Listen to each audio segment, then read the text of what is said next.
आज मैंने खुद बृजभूषण शरण सिंह का एक इंटरव्यू किया, जो कि इस पूरे घटनाक्रम के बाद उनका पहला इंटरव्यू है। अभी तक उनका पक्ष कहीं सामने नहीं आ रहा था और आज मैंने उनसे बात की, जिसमें बृजभूषण ने कहा कि वो भारतीय कुश्ती संघ के अध्यक्ष पद से इस्तीफा देने के लिए तैयार है, बशर्ते खिलाड़ी भी अपना विरोध प्रदर्शन उसके बाद बंद कर दें।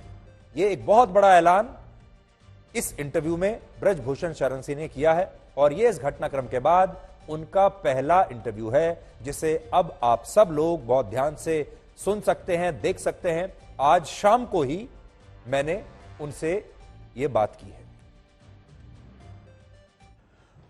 बृजभूषण जी, दिल्ली पुलिस आपके खिलाफ एफआईआर कर रही है इस पूरे मामले में। जो खिलाड़ियों ने मांग की थी, सुप्रीम कोर्ट के कहने पर दिल्ली पुलिस ने उस मांग को स्वीकार कर लिया है। आपकी पहली प्रतिक्रिया क्या है?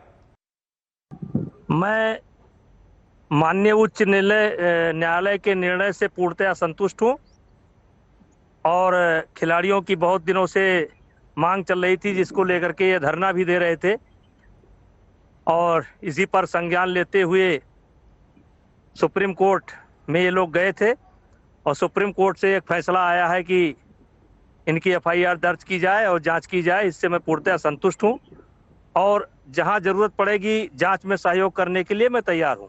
जी, पर संतुष्ट हैं या सहमत भी हैं? क्योंकि सुप्रीम कोर्ट अगर ये कहता है कि एफआईआर होनी चाहिए तो उसका ये मतलब है कि वो कहीं ना कहीं आपको दोषी मान रहे हैं। देखिए, सहमत भी हूं और संतुष्ट भी हूं, क्योंकि मैं इस देश का नागरिक हूं और सुप्रीम कोर्ट इस देश की सबसे बड़ी अदालत है। उससे असहमत होना या उस पर सवाल खड़ा करना हमारे अधिकार में नहीं आता है। सुप्रीम कोर्ट जो भी करेगा, जो भी किया है, उसका स्वागत है। जी, तो फिर इससे बढ़िया ये नहीं होता बृजभूषण जी कि आप इस्तीफा ही दे देते? आप इस्तीफा दे दीजिए ताकि एक निष्पक्ष जांच हो सके और अगर आपको क्लीन चिट मिलता है तो फिर आप दोबारा से अपना पद ग्रहण कर लीजिएगा। नहीं सर, इनकी मांग बार बार बदलती है। इनकी मांग आप पूरे आंदोलन में देखिए तो शुरुआत में इनकी मांग थी कि भारतीय कुश्ती संघ के अध्यक्ष अपने पद से इस्तीफा दे दें। फिर ये सेक्सुअल हरासमेंट का प्रकरण लेकर के आए। फिर उन्होंने सरकार से मांग की कि एक जांच कराइए। सरकार ने 2 कमेटी बनाई, जांच पूरी हुई और जांच की रिपोर्ट का इन्होंने इंतजार नहीं किया, तीसरा मामला लेकर के बैठ गए और फिर इन्होंने रिपोर्ट का इंतजार नहीं किया, ये सुप्रीम कोर्ट पहुंच गए और सुप्रीम कोर्ट ने आज जो फैसला दिया है उसका हम स्वागत करते हैं। और वैसे भी मेरा कार्यकाल पूरा हो गया है और चुनाव महीना 2 महीना के अंदर होंगे, जिसको भी बनना हो बनेगा और मेरा कार्यकाल पूरा हो गया है। क्या लेकिन दोषी? जी, हाँ, आप बोलिए, अपनी बात पूरी कीजिए आप। जैसे दोषी बन करके इस्तीफा देना कि नहीं मैं दोषी हूं, कहीं ना कहीं मतलब ये जाता है मेरे इस्तीफा का कि मैंने अपने आप को अपराधी मान लिया है और मैं इस्तीफा दे रहा हूं। तो मैं ना गलत था ना गलत हूं। कोई भी जांच बनेगी, जांच कमेटी बनेगी। देखिए, सरकार के कमेटी पर, आईओ के कमेटी पर हमने सवाल नहीं उठाया, फिर इन्होंने ये सवाल उठाया और अभी ये आगे भी सवाल उठाएंगे। दिल्ली पुलिस के फैसले पर भी सवाल उठाएंगे।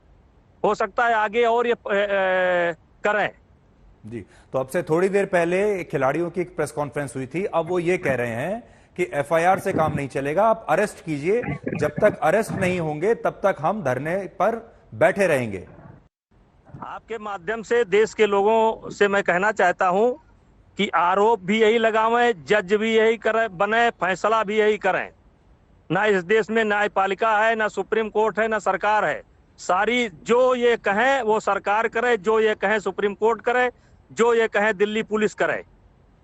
जी, पर आपको ऐसा नहीं लगता कि दोषी ना मानते हुए भी नैतिकता के आधार पर अगर आप पहले ही इस्तीफा दे देते? देखिए, पुराने जमाने में जो बड़े बड़े नेता थे वो आरोप लगते ही इस्तीफा दे देते थे और कहते थे कि आरोप के आधार पर ही इस्तीफा दे रहा हूं।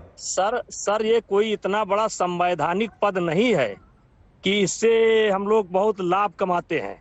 हमने शौक से इस मतलब कुश्ती जगत में हम आए और जितना योगदान मैंने किया है वो पूरा कुश्ती जगत जानता है। अब आपके माध्यम से मैं देश की जनता से ये पूछना चाहता हूं और अपनी बात रखना चाहता हूं। जी, ये तो अभी और मांग करेंगे लेकिन हरियाणा के अन्य खिलाड़ी क्यों नहीं? एक फैमिली कह सकते हैं आप, एक फैमिली कह सकते हैं, एक परिवार कह सकते हैं, और एक अखाड़ा, बाकी सारे बच्चे प्रैक्टिस कर रहे हैं। और मैं आपके माध्यम से देश के लोगों को कहना चाहता हूं कि कैंप के अंदर उड़ीसा के भी बच्चे रहते हैं, बंगाल के भी बच्चे रहते हैं, महाराष्ट्र के भी बच्चे रहते हैं, नॉर्थ ईस्ट के बच्चे रहते हैं, हिमाचल के बच्चे रहते हैं, मध्य प्रदेश, राजस्थान, देश के सब बच्चे रहते हैं। बार बार 2012 से लेकर के इन्हीं के साथ क्यों घटना घट रही है? सारी छेड़खानी इन्हीं के साथ क्यों हो रही है? अन्य खिलाड़ियों के साथ क्यों नहीं हो रही है?